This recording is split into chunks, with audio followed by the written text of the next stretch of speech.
Jamaah haji asal Tulungagung Kloter 1 tiba di Bandara Internasional Juanda dengan selamat pada Kamis, 12 Juni 2025 pukul 10.06 waktu Indonesia Barat. Setelah melalui proses imigrasi, mereka diarahkan ke Asrama Haji Sukolilo untuk check-out, yang mencakup verifikasi dokumen, pembagian koper, dan pengambilan barang. Proses ini memastikan seluruh perlengkapan jamaah lengkap sebelum dipulangkan ke Tulungagung.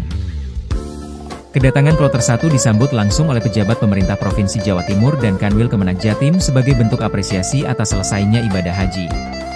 Kloter ini berangkat dengan 376 jamaah dan kembali dengan 379 orang, karena satu jamaah mutasi masih di Makkah dan 4 jamaah dari kloter lain ikut bergabung.